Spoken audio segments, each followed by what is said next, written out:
देखा शिक्षा मंत्री मिथिलेश तिवारी जी का भी कि वो आपके माइक से हट रहे हैं और उच्च शिक्षा मंत्री जो संजय सिंह टाइगर हमारे आरा के विधायक है वो भी और झारखंड बिहार के आगे हमेशा ना के बराबर रहा है। चाहे वो अभी जेनजी का आंदोलन ही हुआ था तो बिहार में एक दिन आंदोलन हुआ। यहाँ पे हमारा काम जिसके लिए हमारे बड़े भाई लोग बैठे हुए 8 दिन से वो काम होगा कैसे ये पहले हमको देखना है। किसी के विरोध करने से अगर काम हो जाता है तो विरोध होगा, बिल्कुल होगा ना, ठीक है, पीछे नहीं हटेंगे। कल हम लोग पुतला दहन करवाए हैं, 4 वैकेंसी हर साल आते रहता तो अब ये नियम जायज था। अब वैकेंसी आप मान लीजिए कि 2020 में वैकेंसी आया, अभी तक वो क्लियर हुआ ही नहीं है।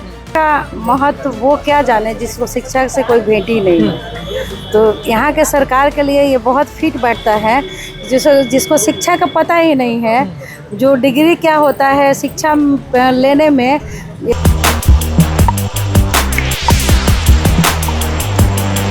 देखिए गर्दनीबाग धरना स्थल पर मौजूद है। नमस्कार, मैं हूं अनुकुल तिवारी और आप वॉइस अब देख रहे हैं। हमने आपको पहले ही बोला था कि आंदोलन अलग रूप लेगा तो लेगा। अब आपको बता देते हैं कि जो भाई लोग हमारे बैठे हुए हैं धरना पर, इनका आज 9वां दिन है, भूख हड़ताल का 9वां दिन है। 1, 2 और तीसरे वहां पर है। और आज संजय टाइगर के पास हम मौजूद थे और उनको हम एक लाइन बोले कि आपके बच्चे मर जाएंगे, बचा लीजिए। उसके बावजूद वो कुछ नहीं बोले, वो चले गए। इनके साथी कुछ पहुंचे थे भाजपा कार्यालय के पास, उनके सामने वो चले गए। ये लोग हाथ जोड़ते रह गए, फिर भी संजय टाइगर एक बात और एक वर्ड नहीं बोले।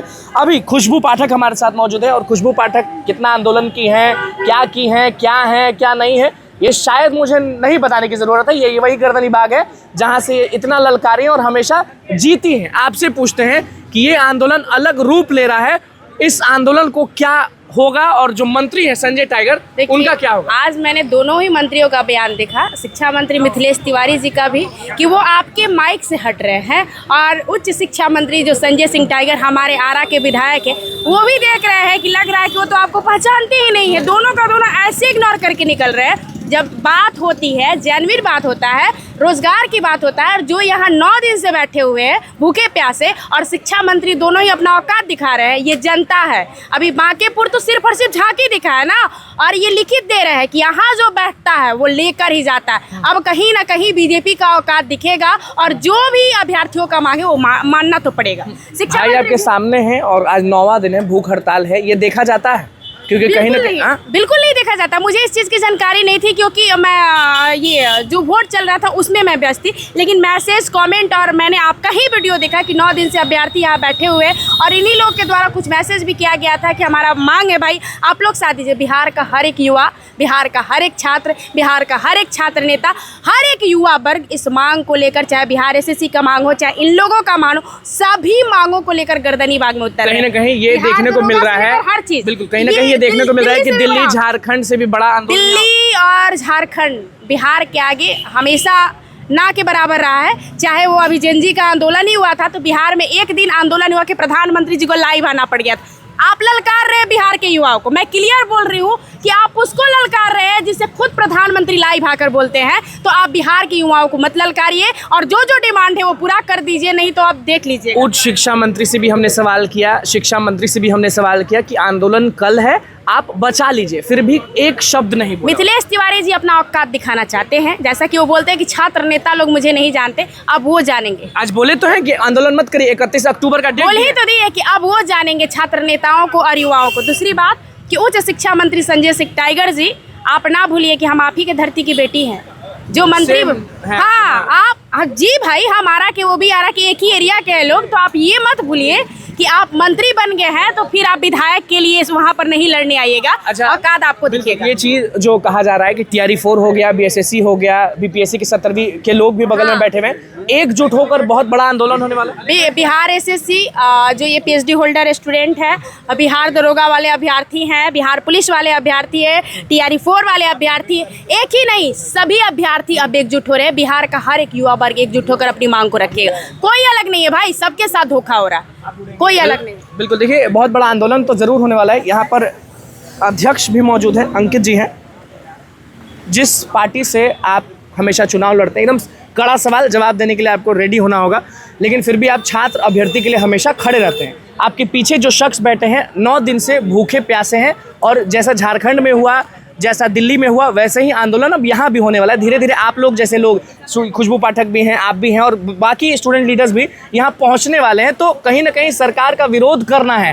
अंकित, कर पाएंगे कि नहीं कर पाएंगे, ये बताइए हमें। देखिए, सरकार का विरोध करना है कि नहीं करना है ये तो बात अलग है। यहाँ पे हमारा काम जिसके लिए हमारे बड़े भाई लोग बैठे हुए 8 दिन से, वो काम होगा कैसे ये पहले हमको देखना है। किसी के विरोध करने से अगर काम हो जाता है तो विरोध होगा, बिल्कुल होगा ना, ठीक है, पीछे नहीं हटेंगे। कल हम लोग पुतला दहन करवाए हैं। हम जिस दिन से ये लोग बैठे हैं हम उस दिन से ही आ रहे हैं। बिल्कुल।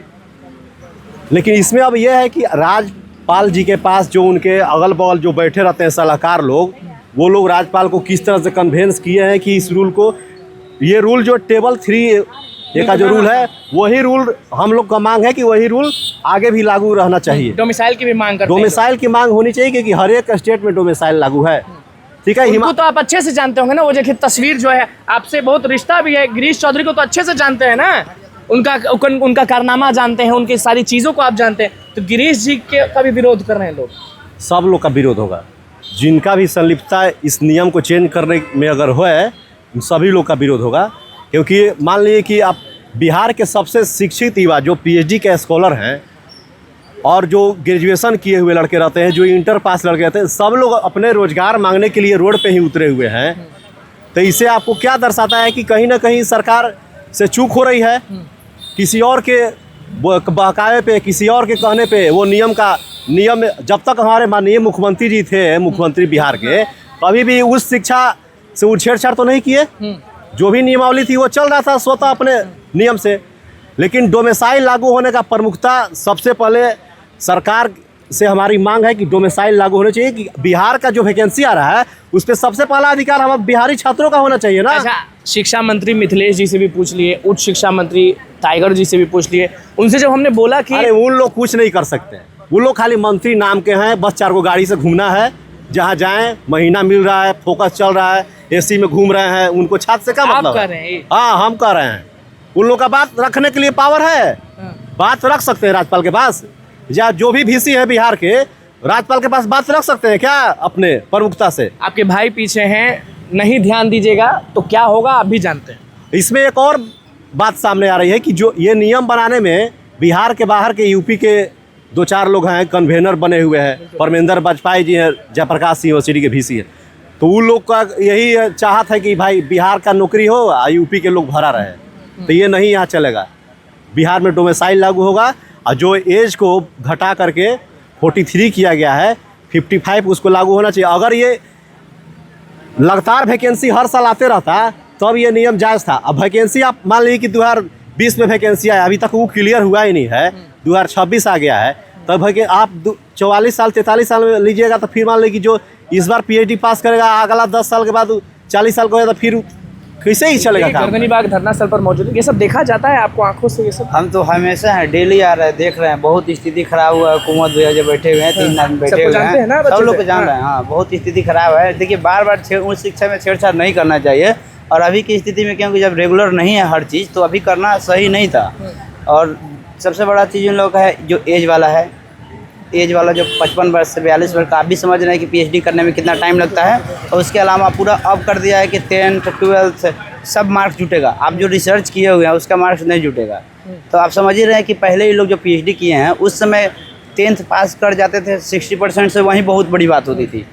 समझ तो सरकार के लिए कोई एक शब्द अगर बोलना हो तो आप क्या कहिएगा? क्योंकि जो आंदोलन आप देखते आए हैं फ़ोन पे कि दिल्ली में ये हो रहा है, झारखंड में ये हो रहा है, वो यहाँ भी अब दिख रहा है और कहीं ना कहीं दिख गया कि अब कल से होगा। शिक्षा का महत्व वो क्या जाने जिसको शिक्षा से कोई भेंट ही नहीं है। तो यहाँ के सरकार के लिए ये बहुत फिट बैठता है जिसको शिक्षा का पता ही नहीं है, जो डिग्री क्या होता है, शिक्षा लेने में स्टूडेंट क्या मेहनत कर रहे हैं, क्या स्ट्रगल कर रहे हैं, उनको तो ये सब चीज़ों का पता ही नहीं है ना। आंदोलन ही रास्ता है, आंदोलन ही रास्ता है, दूसरा क्योंकि उनको पता ही नहीं है। गर्दनीबाग में जी देखिए, एक बता रहे हैं, आप खुद में समझिए कि PhD किया हुआ लोग है, जिनजी तो है नहीं लोग, इतना शांतिपूर्ण तरीके से ये लोग आंदोलन कर रहा है, फिर भी कोई आदमी अगर सुनने के इन लोग का बात रेडी नहीं। यही बोल रहे हैं कि कोई आया सुने हम लोग का बात, एक बार कोई सुने, हम अभी अनशन तोड़ देंगे। लेकिन अभी तक 9वां दिन हो गया, कोई नहीं आया।